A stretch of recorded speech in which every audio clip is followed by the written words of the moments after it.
"We need your house for the children," Rebecca said over roast chicken and mashed potatoes as if she were asking Margaret to pass the salt.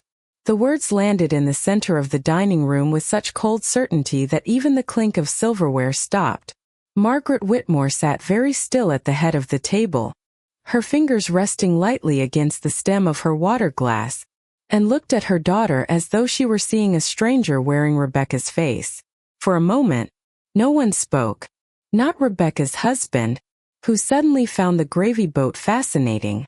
Not the grandchildren, who stared down at their plates with the uneasy instinct children have when adults say something they know they should not hear.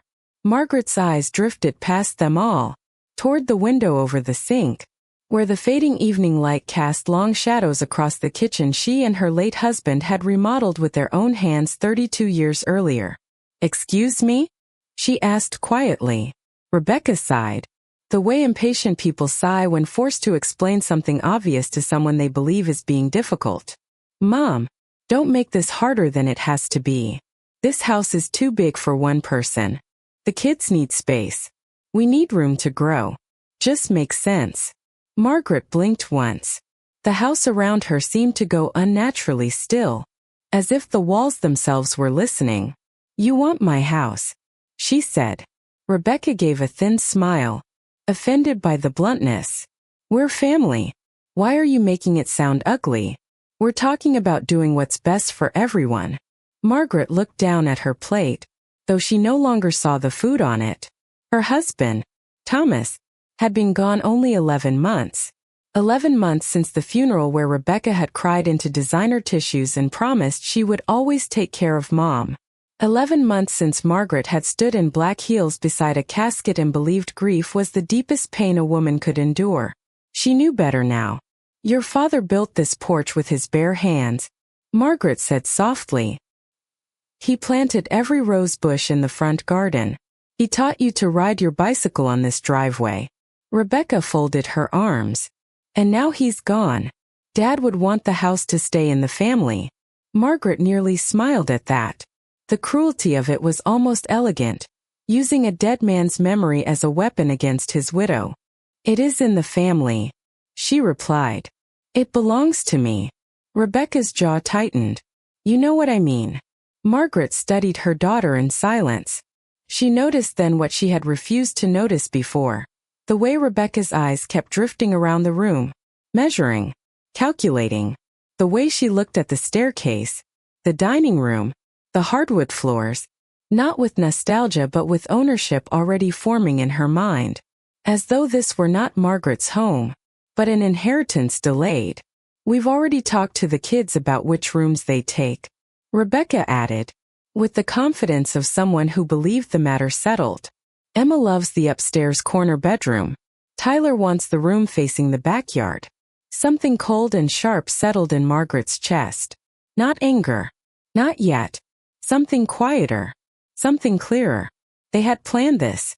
They had discussed her displacement as casually as people discuss furniture arrangements.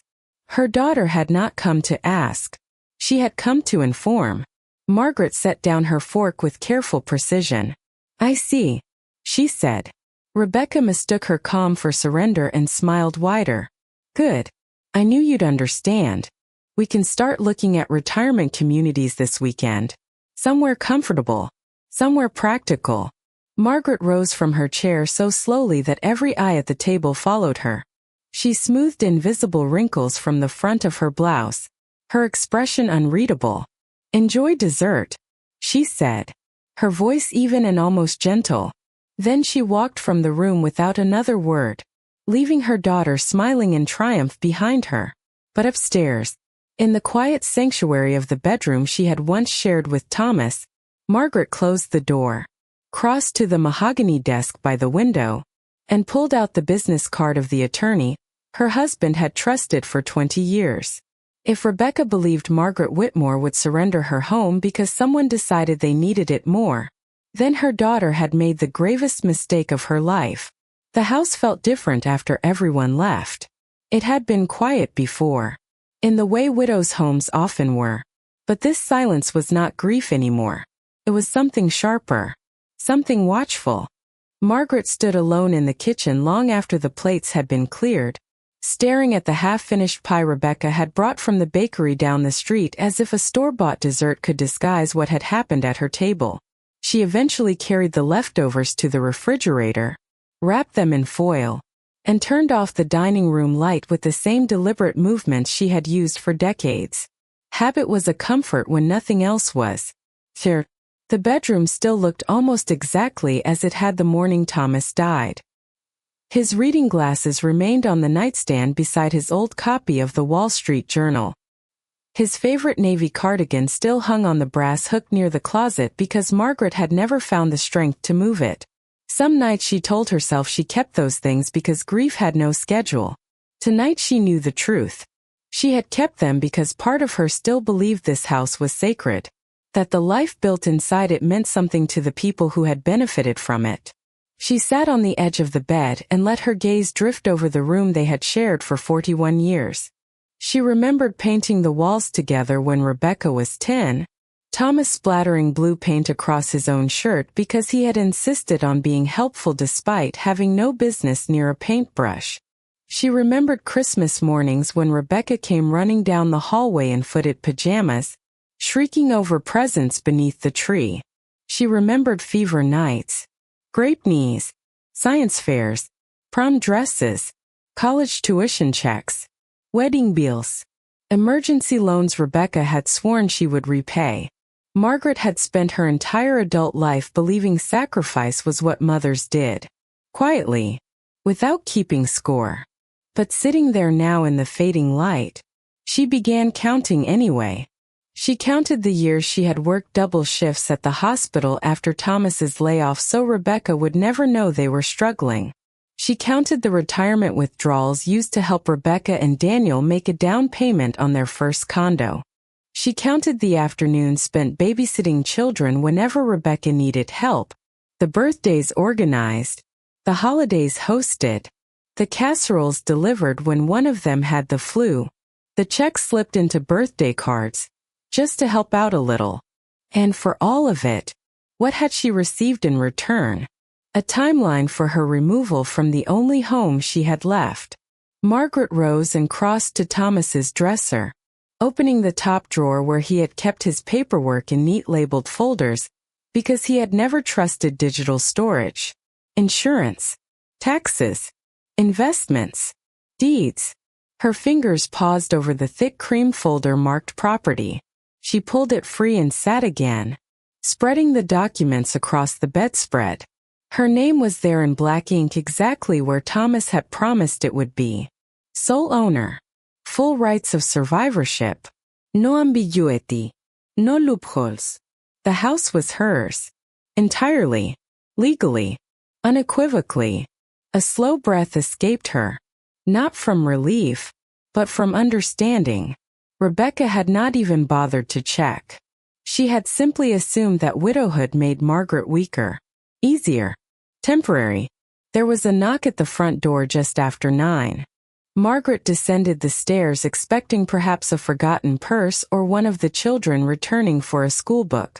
Instead she found Rebecca standing on the porch, coat pulled tight against the cool night air. Her smile brittle and impatient.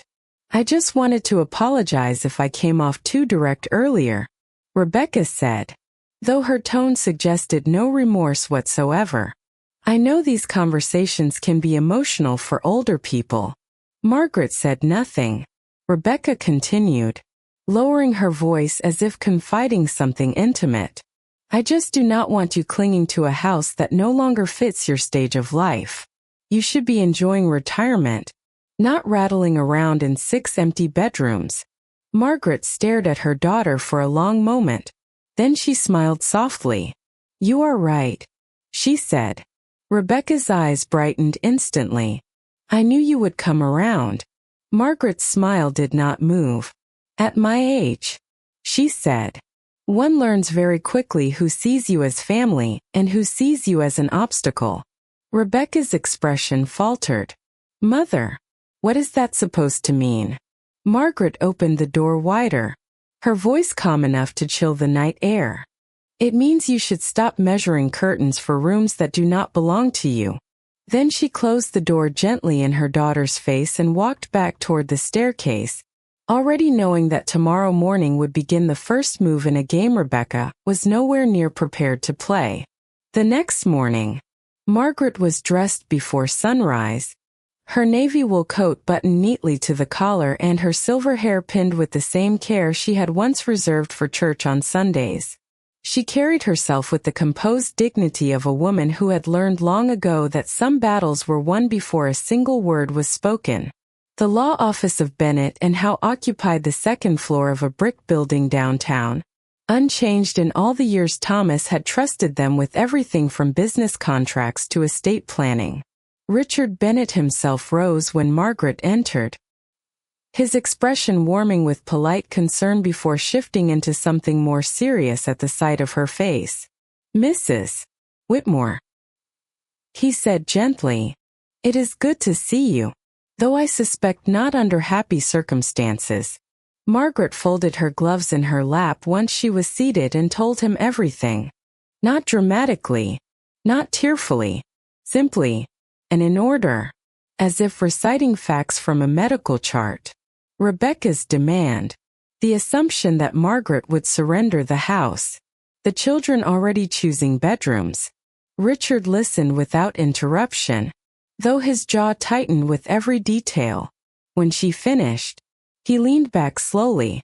"Well," he said, removing his glasses, "your daughter is either remarkably entitled or remarkably uninformed. Both. Immagine," Margaret replied. That earned the faintest smile from him. He turned his monitor toward her and pulled up the trust and estate documents Thomas had established before his death. "As things stand now, the house belongs solely to you. No one can force a transfer. No one can claim occupancy rights.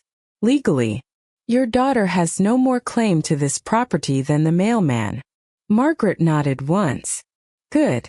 Richard studied her. "But I have known you a long time, Margaret. You did not come here simply to hear that." She met his eyes steadily. "No, I came because I know my daughter. She will not stop. She believes persistence is the same thing as righteousness. She will push until she gets what she wants or until someone humiliates her enough to make her stop." Richard's brows lifted slightly. "And which option are you hoping for?" Margaret folded her hands over her purse. "I would like to make certain she never mistakes my silence for weakness again." By the time Margaret left the office an hour later, the first pieces were already in motion.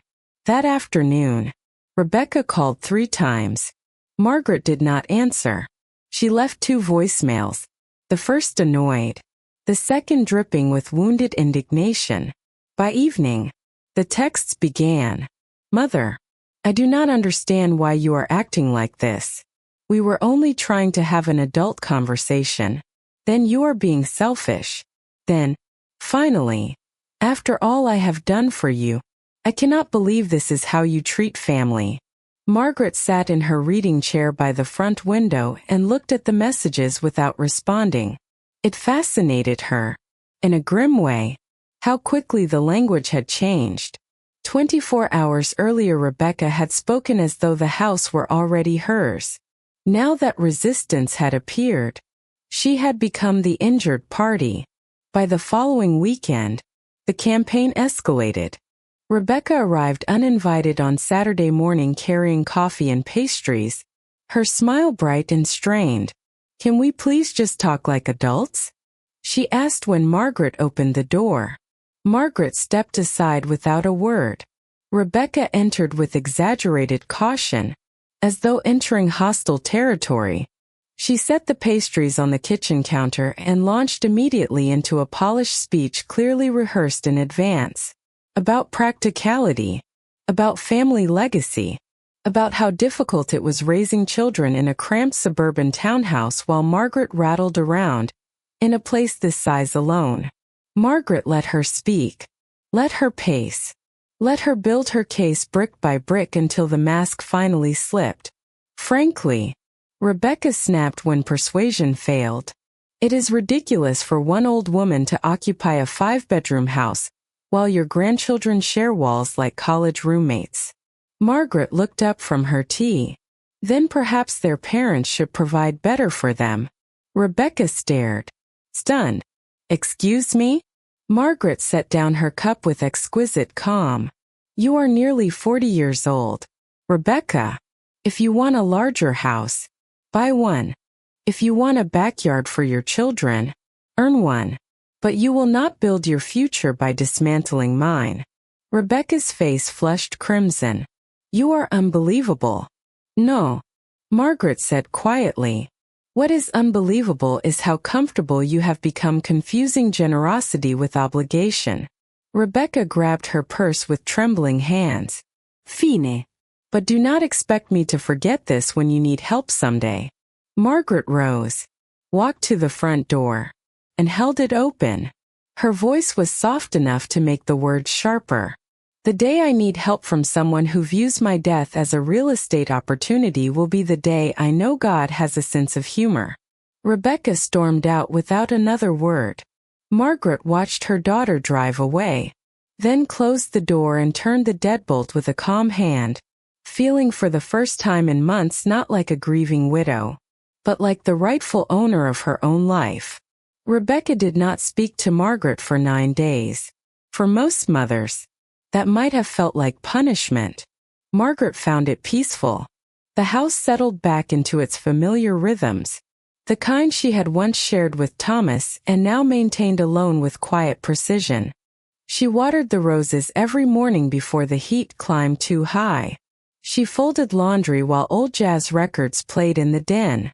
She took her tea on the back porch at dusk and watched the sky turn peach over the maple trees Thomas had planted when Rebecca was still in middle school. For a brief stretch of time, she allowed herself to think perhaps her daughter had finally accepted reality. Then Sunday came. Margaret had just removed a lemon loaf from the oven when the front door swung open without warning. Rebecca stepped inside carrying 2 glossy brochures, and the expression of someone arriving to conclude unfinished business. We need to talk, she announced. Margaret turned slowly from the kitchen counter, dish towel in hand. Most people knock. Rebecca ignored the remark and dropped the brochures onto the table. Across the front, in cheerful gold lettering, were the words luxury senior living and comfort for your next chapter. Margaret stared at them in silence. I toured both places, Rebecca said brightly, as if unveiling a surprise vacation. The Willow Creek community has a heated pool and card nights, and the other one has shuttle service to the mall twice a week. Honestly, either would be perfect for you.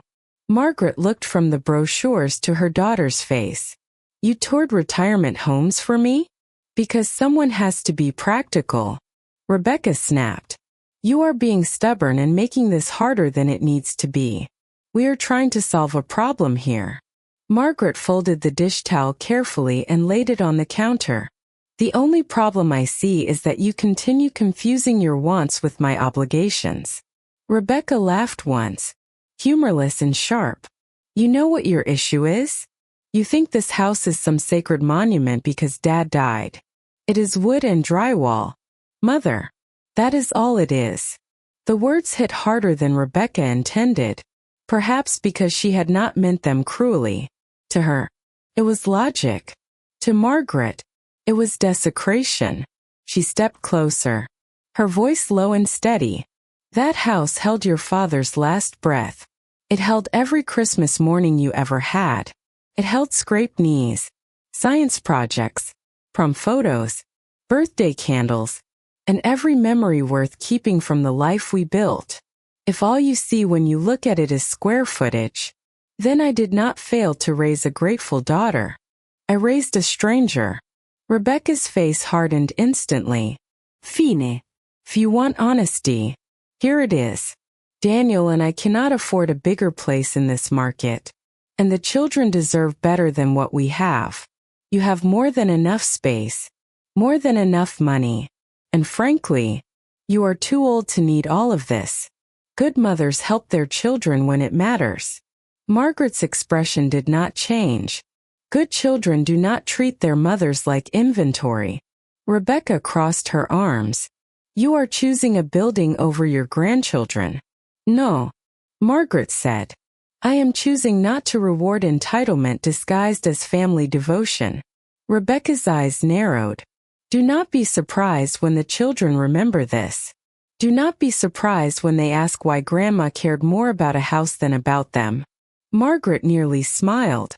There it was. The final weapon of the manipulative. Using children as emotional leverage when greed alone fails. If you teach your children to resent me because I kept what belongs to me, Margaret said softly, then the problem will not be what they remember. It will be what kind of mother they had teaching them. Rebecca snatched the brochures off the table so forcefully one bent in half. You are impossible. Margaret walked to the front door and opened it. And you, she said, calm as winter glass, have overstayed your welcome in every possible sense. Rebecca hesitated only a second before storming out, but not before delivering one last venomous glance over her shoulder. Do not expect us for Thanksgiving. Margaret closed the door gently behind her and stood in the silence that followed. Then she looked at the lemon loaf cooling on the counter, at the empty kitchen she had once filled with family, and understood something with startling clarity. Rebecca had believed love would force surrender. She had not yet learned that there comes a point in every woman's life when preserving her dignity matters more than preserving the illusion of peace. Thanksgiving arrived cold and bright, with a pale November sun casting long strips of light across Margaret's dining room floor. For 40 years she had hosted the holiday in this house, roasting turkeys before dawn, polishing silver until it gleamed, setting the long oak table with her best china while Thomas carved jokes into the air, and the children ran laughing through the halls. Even after his death, she had intended to keep the tradition alive. But Rebecca's final words before storming out weeks earlier had not been empty. The family did not come. At noon, Margaret stood alone in her kitchen staring at a 14-pound turkey she had prepared out of habit more than hope, the scent of rosemary and butter filling rooms meant for voices that were no longer coming. Her phone remained silent until nearly 2 o'clock. Then, alas, it buzzed. Margaret glanced down, expecting perhaps a reluctant apology. Instead she saw photographs. Rebecca had posted them publicly. A perfectly arranged table at her own house. Daniel carving a turkey with theatrical pride. The children grinning in matching sweaters. A caption beneath the image read, "New traditions for a new generation. Sometimes families must make hard choices for what is best." Margaret stared at the screen for a long moment. Then she set the phone face down on the counter and returned to slicing sweet potatoes with the same steady hands she used for everything else. She ate Thanksgiving dinner alone in the dining room that evening, seated at one end of a table built for 10. The silence was no longer painful. It was clarifying. The following Monday, she met Richard Bennett again. This time, she carried not grief, but purpose. "I want everything changed," she said the moment she sat down. Richard regarded her carefully. "Everything? Every trust, every inheritance provision, every assumption my daughter has made about my death financing her future." He nodded once. "Tell me what you have in mind." 2 hours later, the paperwork was drafted. Margaret transferred the house and the majority of her estate into an irrevocable trust with strict conditions. Rebecca would receive nothing directly. Instead, funds would be set aside for the grandchildren's education, inaccessible to their parents, managed independently. The house itself would be sold upon Margaret's death, with proceeds distributed to charities Thomas had supported for years. Rebecca's inheritance, once substantial, vanished with the stroke of a pen. "You are certain?" Richard asked before finalizing it. Margaret signed each page with unshaking hands. "If my daughter wanted to inherit generosity," she said, "she should have practiced it while I was alive." December passed quietly after that. Rebecca remained absent, though Margaret heard of her through mutual acquaintances. The story making its rounds, apparently, was that Margaret had become bitter in widowhood. Difficult, unreasonable, lonely women, Rebecca told people, often became possessive and paranoid with age. Margaret let the lies circulate untouched. She had learned something useful in recent weeks. People who rewrite reality for their convenience rarely stop at one false version. Then came Christmas Eve. Snow had begun to fall in soft white sheets when the doorbell rang just after 7. Margaret opened it to find Rebecca standing there with Daniel and the children behind her, all bundled in expensive winter coats, their smiles too polished to be sincere. Surprise, Rebecca said brightly, holding a pecan pie in both hands like a peace offering. We thought maybe it was time to put all this unpleasantness behind us. Margaret's gaze moved over them calmly. Matching gift bags. Forced cheer. Children instructed to smile. The entire performance so transparent it might have been amusing if it were not insulting. How lovely, Margaret said. To what do I owe this sudden reconciliation? Rebecca laughed too quickly. Oh, Mother. Must everything be suspicious? We are family. We miss you. The children miss you. Little Emma, sweet enough to still be honest, looked up and blurted. Mom said we had to come because Grandma is still mad about the house. Silence dropped over the porch like fresh snow. Daniel closed his eyes. Rebecca's face drained of color. Margaret looked at her daughter for a long, quiet second, then smiled with such serene politeness it made Rebecca visibly uneasy. How refreshing, Margaret said. A child in this family still tells the truth. Then she stepped aside and opened the door wider. Come in, she said softly. By all means, let us spend Christmas together. I have something very important to share with all of you. Rebecca entered the house wearing the brittle smile of a woman convinced she was moments away from restoring control. Margaret led them into the dining room, where the Christmas tree glowed softly in the corner, and the fire cast warm light across the polished wood table. Everything looked exactly as it had every Christmas for decades. From the embroidered table runner Thomas's mother had sewn to the silver reindeer napkin rings Margaret used once a year. Rebecca visibly relaxed. She took this as a good sign. Daniel accepted a glass of wine with grateful awkwardness. The children ran upstairs to play in the guest room where old toys were still kept for visits. For half an hour, Margaret played her part beautifully. She served coffee. She sliced pie. She asked the children about school and smiled at their stories.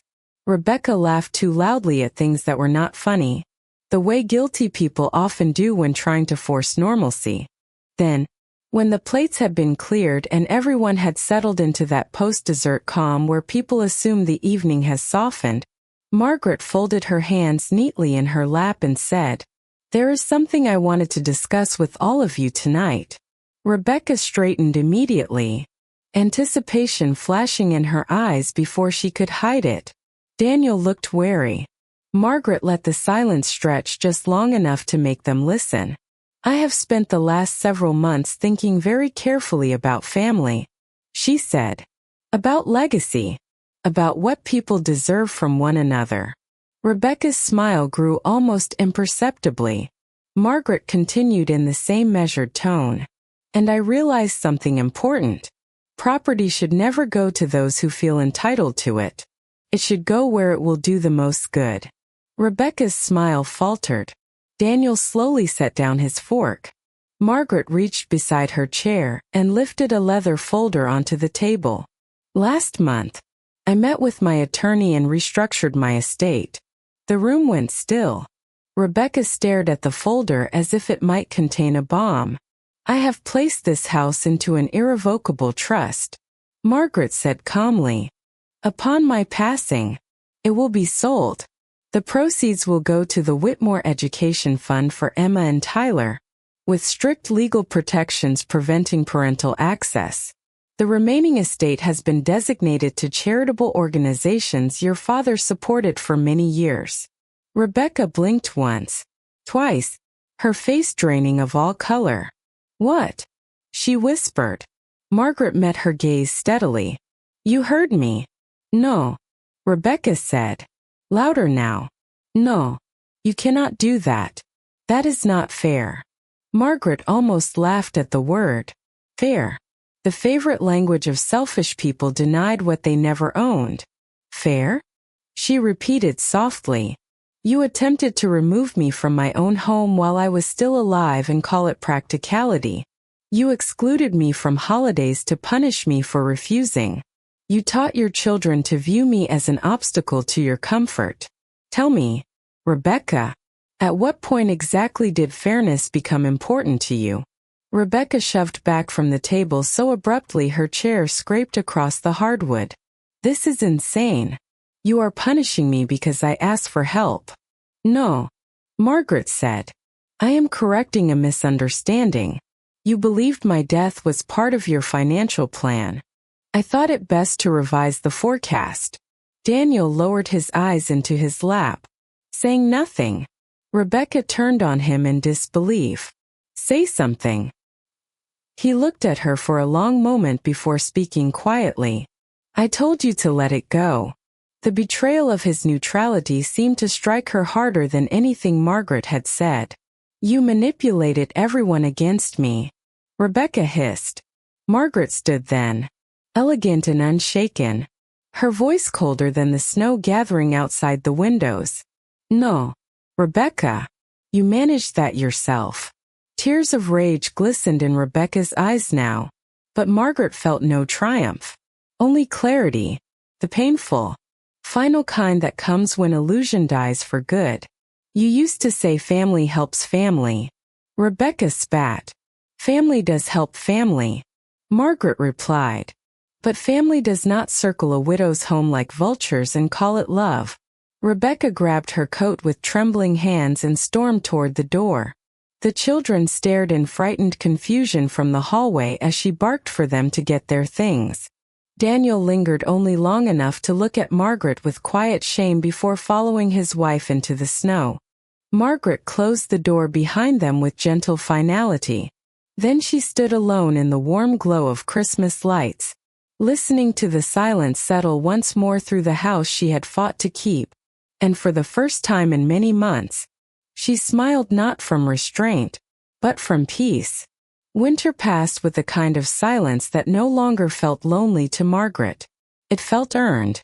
January came with gray skies and frozen mornings, and she moved through her days with a steadiness she had not known since before Thomas died.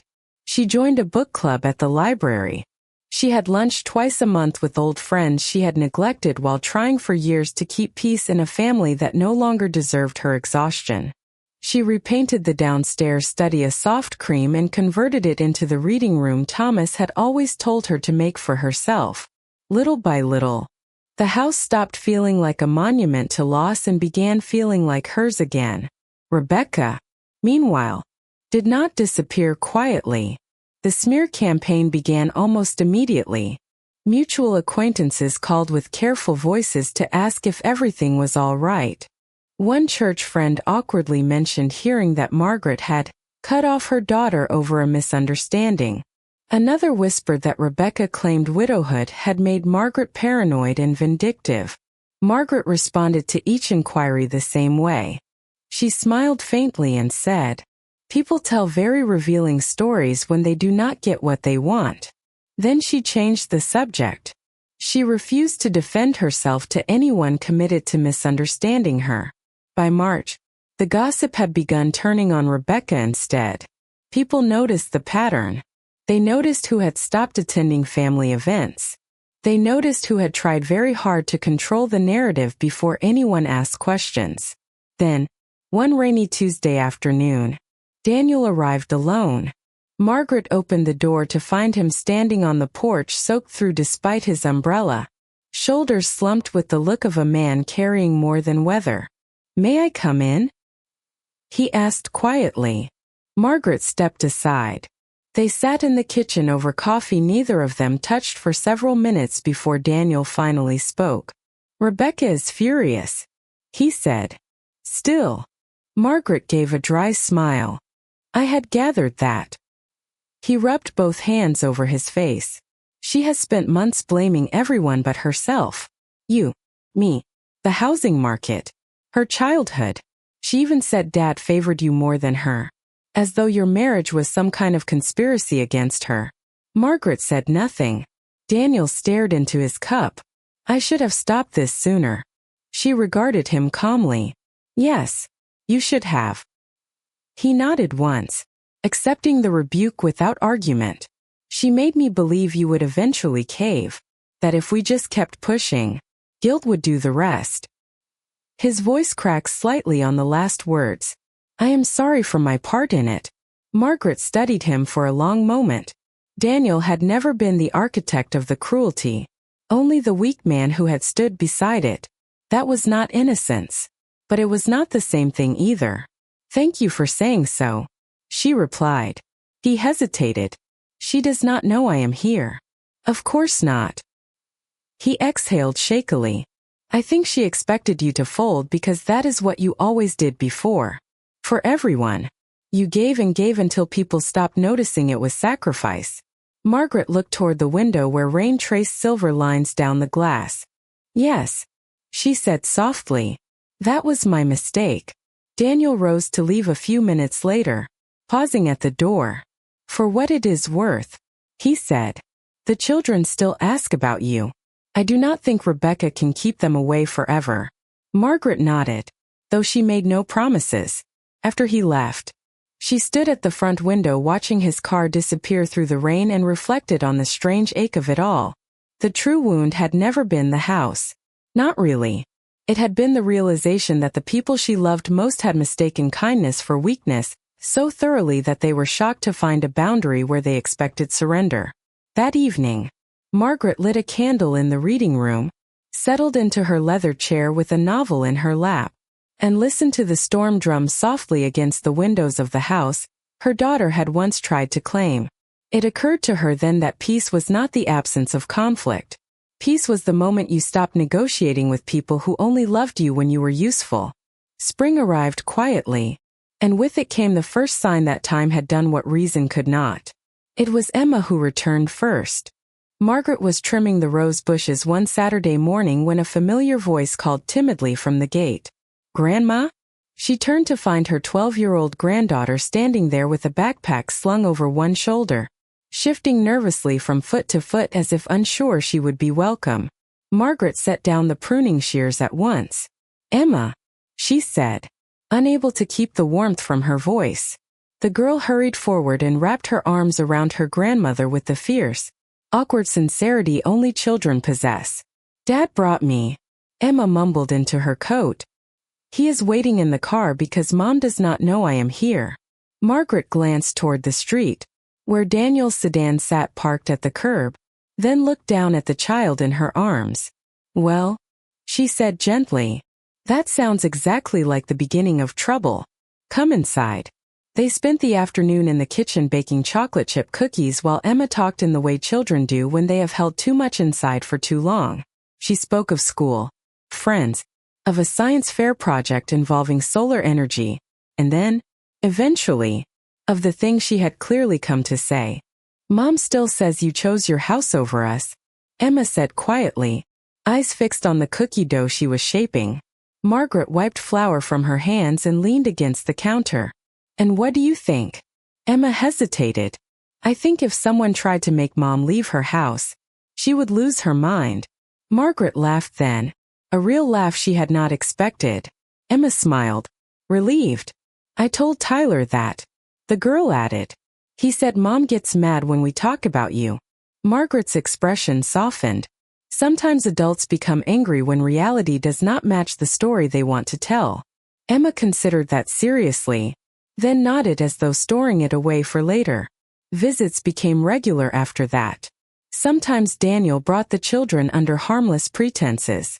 Sometimes Emma and Tyler called directly from school when they wanted advice about homework or birthdays or the ordinary small matters children once brought to their grandmother without politics involved. Margaret never asked them to choose sides. She never spoke poorly of Rebecca. She simply remained exactly what she had always been. Steady, warm, and available to those who came in good faith. The truth, she had learned, did not require much advertising. Survived by consistency. By summer, word reached her through Daniel that Rebecca was furious over the children's renewed closeness with their grandmother. She had tried forbidding the visits. The children had rebelled. Daniel, weary of months spent managing his wife's resentment, had refused to enforce it. They are old enough to decide who treats them well. He told Margaret one afternoon over the phone. She thanked him and left it there. Then, in late August, the inevitable happened. Rebecca appeared on the front porch for the first time in nearly 8 months. Margaret opened the door and found her daughter standing rigid with forced composure. Sunglasses perched atop carefully arranged hair. Lips pressed into a line too thin to be natural. "May I come in?" Rebecca asked. Margaret studied her face. The anger was still there, but diminished now by something more uncomfortable. Humiliation. "No," Margaret said simply. Rebecca blinked, clearly not expecting the refusal. "Mother, I am trying to be civil." Civil would have been not trying to evict me from my own home. Rebecca's jaw tightened. "I came to apologize." Margaret raised one brow. "Did you?" Silence. Then, more quietly, Rebecca said, "Daniel says the children miss you." Margaret let the words hang in the warm afternoon air. "The children are welcome here," she said. "They always were." Rebecca swallowed. "And me?" Margaret's gaze did not soften. "You are welcome the day you understand the difference between loving your mother and needing something from her." Rebecca stared at her for a long moment, as if hoping age or guilt might still bend the woman before her into the shape she preferred. But that woman no longer lived here. Alas, Rebecca nodded once, turned, and walked back down the porch steps without another word. Margaret watched her go, then closed the door with no anger in her heart at all. Some people never apologize because they changed. They apologize because consequences finally became inconvenient. And Margaret Whitmore had become far too wise to confuse the two. The following Thanksgiving, Margaret set the table for 6. She used the good china again, polished the silver again, and arranged the autumn centerpiece of orange leaves and white pumpkins exactly where Thomas had always liked it. But this year, when the doorbell rang, she did not feel dread. She felt peace. Daniel arrived first with Emma and Tyler, both children carrying pies they had insisted on helping bake. Their laughter filled the foyer before their coats were even off. A little later, to Margaret's quiet surprise, Rebecca arrived alone. She stood in the doorway with none of her former certainty. No polished smile. No performance. Just a woman who looked older than she had a year before, humbled in ways expensive clothes could not conceal.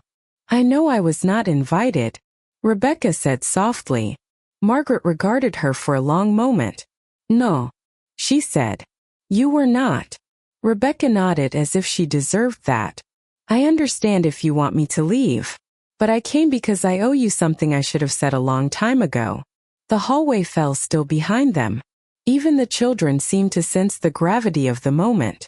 Margaret stepped back without a word. Rebecca entered slowly, as though uncertain she had earned the right to cross the threshold. Dinner was quieter than usual at first, everyone aware that something unfinished sat at the table with them. Then, after dessert, Rebecca placed her napkin beside her plate and turned toward her mother. Her voice shook when she spoke. "I spent most of this year telling myself you overreacted, that you embarrassed me, that you chose pride over family." She swallowed hard. "But the truth is, I stopped seeing you as my mother a long time ago. I started seeing you as someone who would always fix things for me.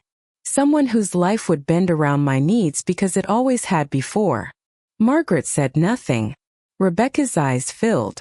"When you finally said no, I hated you for it because I realized I had built my expectations of love around what I could take from you. The room remained silent except for the faint hum of the refrigerator in the kitchen. Rebecca looked down at her hands. I was wrong. About all of it. About the house. About how I treated you. About teaching my children that comfort mattered more than gratitude. Her voice cracked. I do not expect forgiveness just because I finally learned what I should have known years ago. But I am sorry. Truly. Margaret watched her daughter carefully, weighing not the tears but the posture, the tone, the absence of entitlement. There was no request attached. No negotiation. No mention of the trust. Only remorse. And that, Margaret had learned, made all the difference. She set down her coffee cup. You hurt me more deeply than I think you understood, she said at last. Rebecca nodded, tears slipping free now. I know. And forgiveness, Margaret continued, is not the same as pretending something never happened. I know, Rebecca whispered again.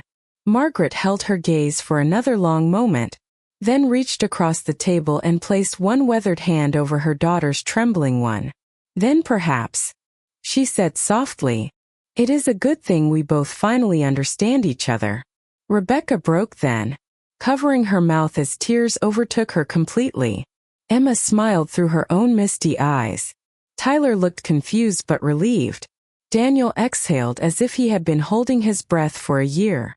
Later that night, after everyone had gone home and the dishes were done, Margaret stood alone on the back porch wrapped in Thomas's old cardigan, watching the porch light glow over the yard where their daughter had once played tag beneath summer stars. The house stood behind her warm and steady, no longer a battleground, no longer a symbol of what others wanted from her. Just home. She understood now that protecting her dignity had not cost her family. It had revealed which parts of it were worth saving. And as the cold night air stirred the leaves across the lawn, Margaret smiled to herself and thought what she had learned too late but still in time to matter. The people who truly love you do not measure your worth by what you are willing to surrender for them. They love you most when you finally teach them that your kindness was never weakness to begin with.